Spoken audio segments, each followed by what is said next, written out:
শুধু আধার কার্ড আর 2 কপি ছবি।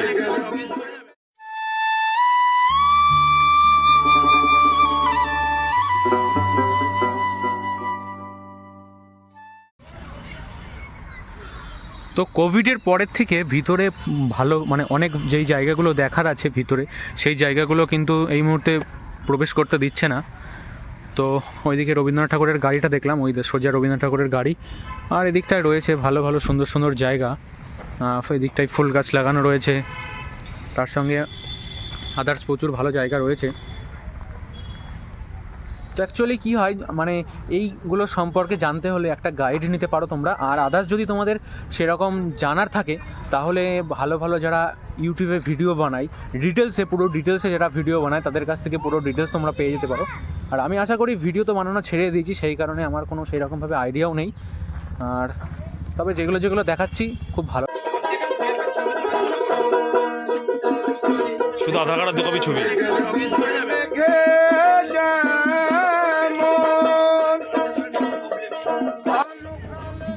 তো এই মুহূর্তে রয়েছি শুয়ে, এ দেখো গোলার চালের মতন করা আছে এখানে।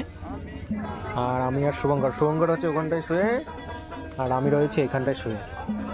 তো অনেক মানে এটা ঘুরলাম আর কি, প্রকৃতি ভবনটা ভালোই, এই প্রকৃতি ভবন বলছি সরি, সৃজনী শিল্পগ্রাম এটা।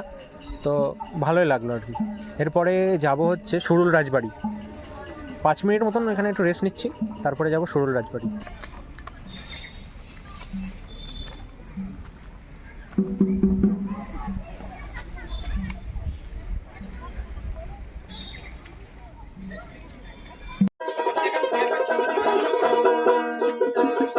শুধু আধার কার্ড আর 2 কপি ছবি।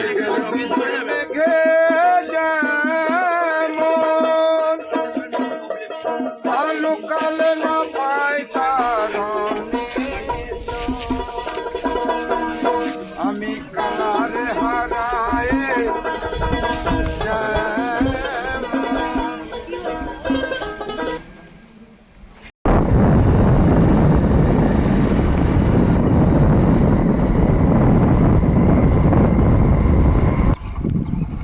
মূলত এই হচ্ছে কোপাই নদীর অবস্থা।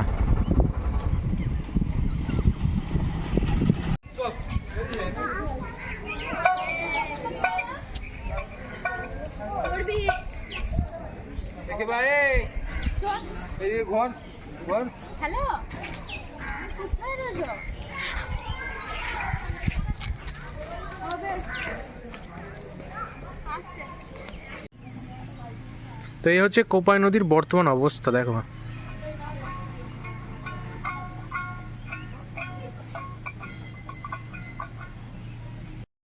তো অ্যাট লাস্ট আমরা বোলপুর শান্তিনিকেতন স্টেশনের একদম সামনে রয়েছে গীতাঞ্জলি ভবনে। তো গীতাঞ্জলি ভবনে এখন টিকিটের ব্যবস্থা করেছে 30 টাকা করে। তো এটা ফ্রি টিকিট ছিল, সেই কারণেই ঢুকলাম। তো ভিতরে আর ঢুকলাম না। একটা ট্রেন রয়েছে, যেই ট্রেনটা করে রবীন্দ্রনাথ ঠাকুর লাস্ট টাইম বোলপুর শান্তিনিকেতন ছেড়েছিল, সেই ট্রেনটা রয়েছে। আদার্স এমনি গল্প টল্প রয়েছে কিছু লেখা টেখা, সেটাই। তো এটার ভেতরে ঢুকলাম না, একটু স্টেশনের ভিতরের দিকে যাই।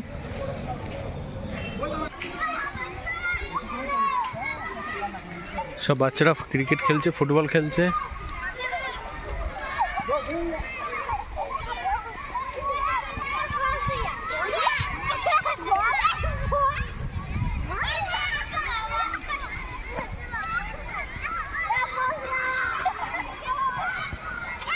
রান্নাঘর আছে এদিকে ওদিকে।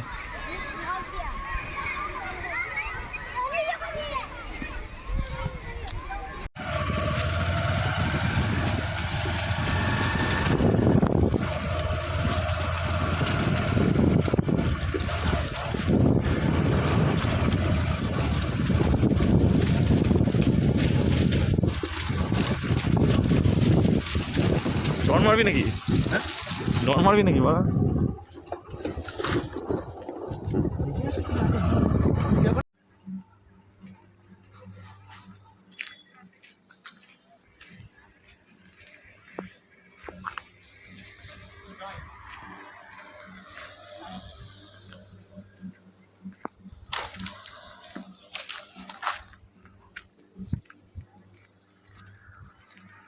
যাচ্ছে